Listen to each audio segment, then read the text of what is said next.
بسم اللہ الرحمن الرحیم۔ السلام علیکم۔ طارق جاوید کھوکھر ایڈوکیٹ۔ امید کرتا ہوں کہ آپ سب ٹھیک ہوں گے۔ اللہ پاک سب کو اپنی حفظ و امان میں رکھے۔ بات کرتے ہیں جی، اس ویڈیو میں ہم موجودہ حالات کے اندر جو کچھ ہوتا رہا ہے، پچھلی ایک ایپیسوڈ جو کسی حد تک ابھی ایک پینڈنگ موڈ میں چلی گئی ہے، یعنی آئینی ترمیم دیکھیں جی، کوئی حرج نہیں ہے اگر 2/3 میجارٹی جو ہے وہ قومی اسمبلی کی اور سینٹ کی یہ اپروو کر دیتی ہے کسی آئینی ترمیم کو، تو وہ قانون کا حصہ بن جاتی ہے، اور یہ ایک قانون کے اندر ہی دی ہوئی پروویژن ہے، اس کو استعمال کر کے یہ سارا کچھ کیا جا سکتا ہے۔ سب سے پہلی بات تو یہ کہ موجودہ اسمبلی کی جو لیجٹمیسی ہے یا اس کی جو حیت ہے، اس کا وجود میں آنا اور اس کی پیدائش جو ہے وہ مشکوک ہے۔ نہ صرف مشکوک ہے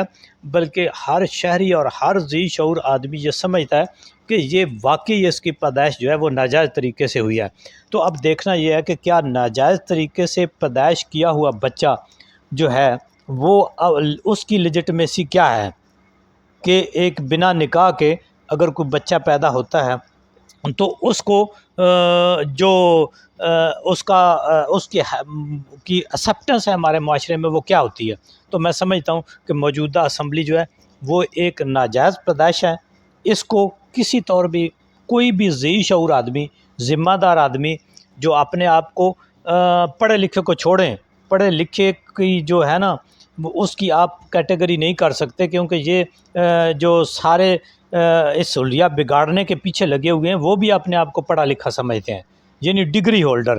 اب ڈگری کی بات نہیں ہے، بات ہے سمجھ کی، عقل کی، ہوش کی۔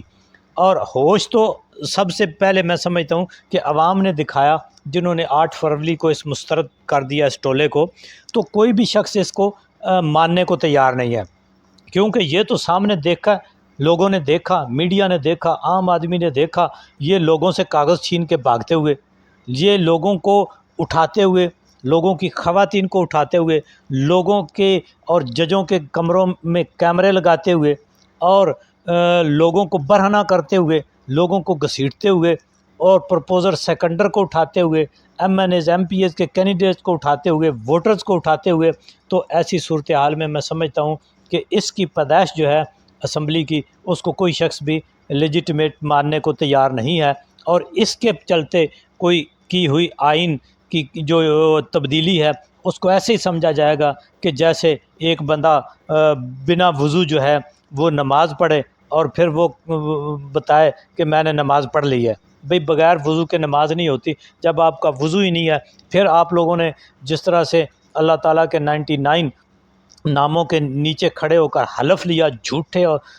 حلف کے اوپر آپ یہ کھڑے ہوئے ہیں، اور جس طرح دن دہاڑے فارم 47 پہ صفرے آگے پیچھے کر کے یہ سب لوگ آئے ہوئے ہیں، تو یہ کوئی اس کی لیجٹمیسی نہیں ہے۔ چلیں جی، قاضی صاحب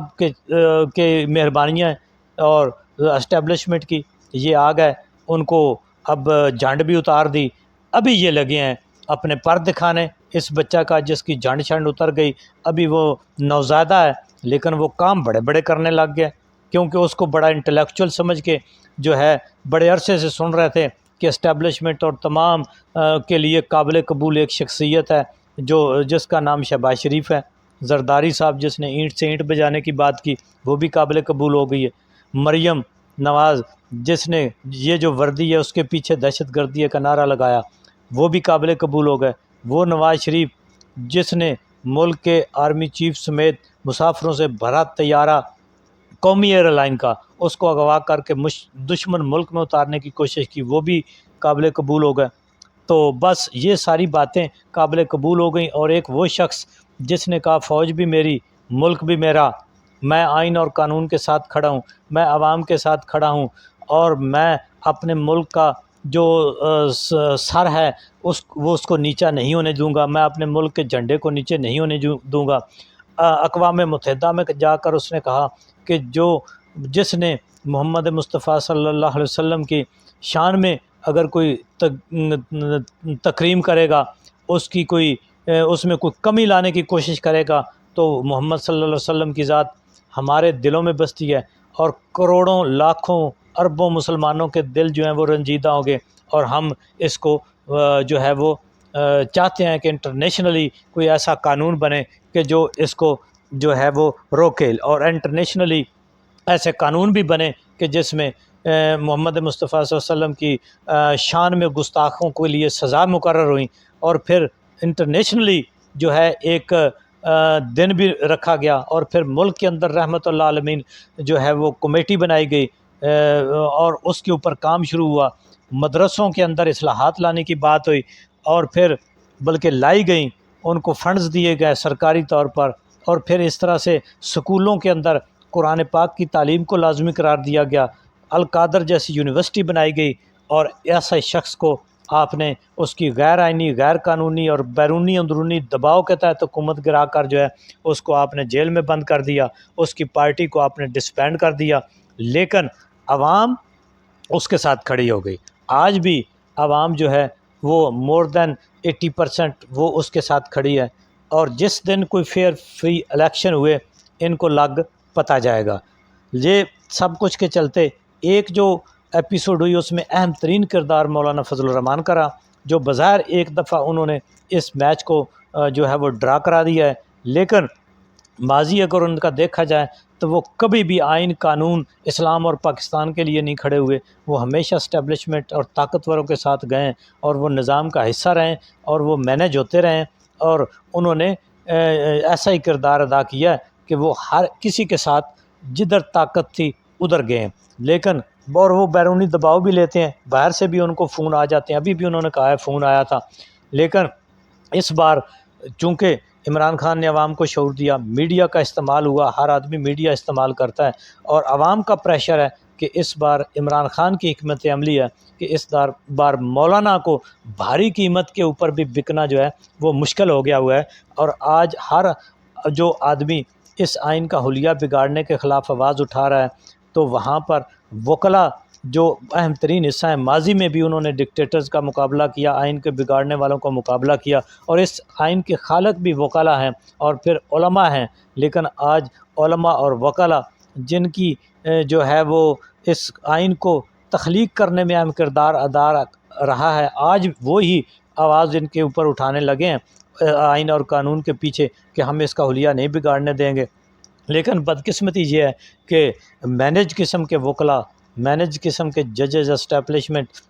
یہ سب اس آئین کا حلیہ بگاڑنے جا رہے ہیں، اور یہ جو اکابرین ہیں، جو حالات پر گہری نظر رکھتے ہیں، جنہیں ملک کا احساس ہے، آئین اور قانون کو جو ماننے والے لوگ ہیں، بڑے دانشور، انہوں نے اپنے خدشات کا اظہار بھی کیا ہے، میڈیا کے اوپر بھی بہت سے لوگوں نے، سول سوسائٹی نے، کہ یہ ملک کی ڈائریکشن ٹھیک نہیں جا رہی، اور ملک کی 94 سے ابو% جو ایک سروے کے اندر لوگوں نے کہا ہے کہ ملک جو ہے ٹھیک سمت میں نہیں جا رہا، تو میرا خیال ہے کہ ایسے میں جو طاقت کے نشے میں آج یہ سب کچھ کر رہے ہیں، جو آئین اور قانون کو بالکل تبدیل کرنے کے پیچھے لگے ہوئے ہیں، بڑے بڑے وکلا، آپ دیکھیں نا، فاروق ایچ نائک جیسے لوگ جو اتنا عرصہ سے اس ملک کے نظام کا حصہ رہے ہیں اور اپنے آپ کو آئینی قانونی سمجھتے ہیں، اور نذیر تارڑ جیسے لوگ جنہوں نے اس آئین کو بگاڑنے کا ٹھیکہ اٹھا رکھا ہے، اور ان کس کے کہنے پر؟ زرداری صاحب، نواز شریف، بلاول، مریم نواز۔ اب دیکھو یہ جو 4 لوگ اس آئین کا حلیہ بگاڑ رہے ہیں، ان کا تعلیم کے ساتھ کوئی تعلق ہے؟ یہ آئین کو سمجھتے ہیں؟ ان کے اندر کیپیبلٹی کیا ہے؟ لیکن افسوس ہے کہ ایک وکلا کے اندر، اور پھر چیف جسٹس قاضی صاحب جو کردار ادا کر رہے ہیں، میرا خیال ہے کہ اب وکلا نے سمجھ لیا ہے، جوڈیشری نے بھی سمجھ لیا ہے۔ 19 تاریخ کو ایک بڑا بھاری بھرکم جو وکلا کنونشن ہونے جا رہا ہے، اور بڑے بڑے وکلا جو ہیں انہوں نے، یعنی آپ کوئٹہ سے دیکھ لیں، کراچی سے دیکھ لیں، لاہور بار سے دیکھ لیں، اسلام آباد سے دیکھ لیں، KPK سے دیکھ لیں، اب ایک ان کو لگ پتہ جائے گا، کیونکہ وکلا ہی وہ ایک طبقہ ہے جو نکلیں گے، اور اس سارے، اگرچہ ان کو مینج کرنے کے لیے دیکھیں جی سپریم کورٹ بار کونسل اور DHA مل کے ایک ہاؤسنگ سوسائٹی پر کام کرنے جا رہے ہیں، اور سٹنگ جج جو ہے وہ اس کا انہوں نے کمیٹی کا وہ سربراہ بنا دیا ہے ایک، یہ دیکھیں نا، یہ کیا ہے؟ کیا کوئی سرکاری ملازم، اور پھر جوڈیشری کے اندر سے کوئی جج کسی پرائیویٹ پروجیکٹ کو وہ چیئر کر سکتا ہے، اس کا ہیڈ ہو سکتا ہے؟ اس سے بڑی عدلیہ کے لیے شرمناک بات کیا ہوگی، اور اس جج کے لیے شرمناک بات کیا ہوگی؟ تو دیکھتے ہیں جی۔ اب افسوسناک بات یہ ہے کہ جتنے لوگ اوپر ہیں، دیکھیں عمران خان صاحب کے بھی دور میں سینیٹرز نے جو کردار ادا کیا، جس طرح سینٹ مینیج ہوا اور ہانک کر سینیٹرز کو ایک طرف لے جایا گیا، یہ بہت ہی افسوس